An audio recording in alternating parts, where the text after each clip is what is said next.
হে নারী, তোমরা কেন আছো পিছিয়ে? কেন যুগের পর যুগ ধরে তুমি সহ্য করে যাচ্ছ অত্যাচার?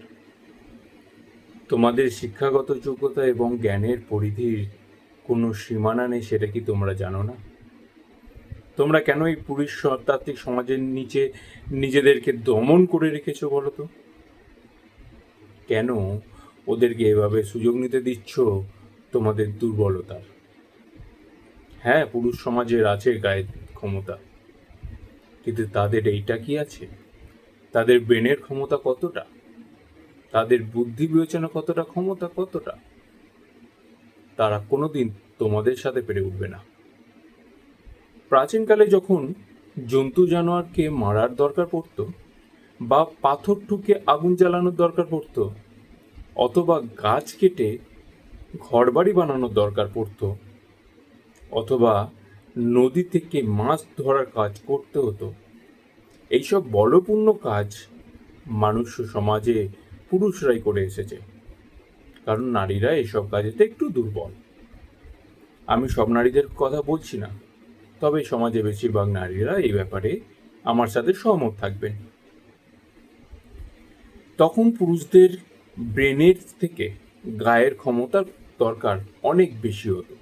হ্যাঁ, অবশ্যই বুদ্ধি তাদের সকলেরই সমানভাবে গড়ে উঠেছে, কিন্তু শিক্ষাগত যোগ্যতার কথা যেখানে আসে, যেখানে একাডেমিক ব্যাপারগুলো এসে দাঁড়ায়, যেখানে ম্যানেজমেন্টের ব্যাপার এসে দাঁড়ায়, যেখানে সমাজকে এগিয়ে নিয়ে যাওয়ার ব্যাপার এসে দাঁড়ায়, সেসব ব্যাপারে পুরুষদের বুদ্ধি বা বিবেচনা নারীদের থেকে অনেকটাই কম। যখন শিক্ষাগত যোগ্যতার কথা শুরুই হলো, যখন শিক্ষা গ্রহণের কথা শুরু হলো, সেই সময় পুরুষতান্ত্রিক সমাজ নারী সমাজের কাছে হেরে যাওয়ার ভয়েতে নারীদেরকে অশিক্ষার আলোতে ফেলে রাখার চেষ্টা করা শুরু করলো।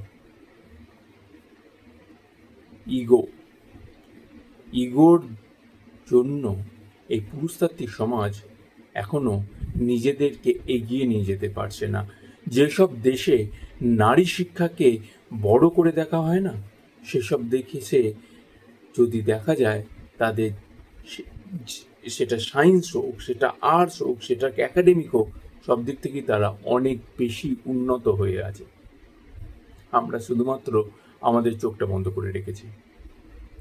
হ্যাঁ, আমাদের এই দেশেও যদি নারী শিক্ষার সমূলভাবে তৈরি করা যায়, প্রতিটা গ্রামে গঞ্জে আমাদের এত নারী সংখ্যা, তাদের সবাইকে যদি সমানভাবে ব্যবহার করা যায়, যদি ব্যবহার করা যায় তাদের একত্রিত বুদ্ধিকে, একাডেমিক ক্ষমতাকে, যেটা আমাদের পুরুষদের থেকে তাদের অনেক বেশি রয়েছে, তাহলে এই দেশে যে উন্নতি হবে, গোটা পৃথিবী ভয় খেয়ে যাবে। হ্যাঁ, আমরা আমাদের পায়ে নিজেরাই কুড়ুল মারছি। আমরা একবার একটু আলাদাভাবে ভাবতে পারি, আমরা প্রতিটা নারীর পাশে এসে দাঁড়াতে পারি। যারা এখনো পর্যন্ত মেয়েদের বিয়ে কম বয়সে দিয়ে তাদেরকে বাচ্চা বিলানোর মেশিন বানিয়ে রাখে, তাদের কাছে আর কি আশা করা যেতে পারে? তাই সমাজে নারীদেরকে শিক্ষিত করো, তাদেরকে একাডেমিকের জায়গায় নিয়ে এসো, তাদেরকে সরকারের জায়গায় নিয়ে এসো, তাদেরকে সামরিক বাহিনীতে যোগদান করাও। সিন্দুর অভিযানে তো দেখলেই খেলাটা কি খেললো মায়। তো আমরা সব কিছু দেখেও কেন চোখ বন্ধ করে রেখেছি, সব জেনেও কেন মুখ বন্ধ করে রেখেছি? হে নারী সমাজ, তোমাদের কাছে আবেদন, তোমরা এইভাবে নিজেদেরকে পিছিয়ে রেখো না, এগিয়ে এসো। তোমরা দেখাও যে তোমরা পুরুষতান্ত্রিক সমাজের নিচে কৃতদাস হয়ে থাকার জন্য নয়, তাদের ছায়ায় চলার জন্য নয়। পুরুষরা তোমাদেরকে রক্ষা করবে তাদের গায়ের ক্ষমতা দিয়ে, কিন্তু তোমরা তোমাদের বুদ্ধির ক্ষমতা দিয়ে তাদেরকে অনেক উপরে নিয়ে যেতে সাহায্য করবে। তোমরাই তাদের আসল ক্ষমতা। আমি জানি আমার এই কথা অনেকের ভালো লাগবে, অনেকের ভালো লাগবে না।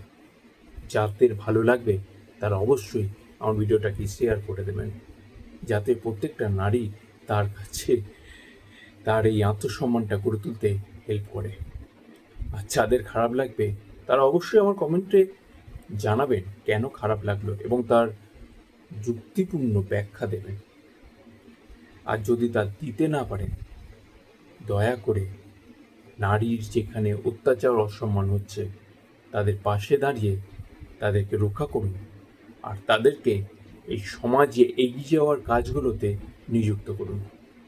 আপনি সুন্দর হবেন, আপনার সমাজ সুন্দর হবে, এবং আমাদের এই ধরিত্রী সবার উপরে মাথা তুলে দাঁড়িয়ে থাকবে।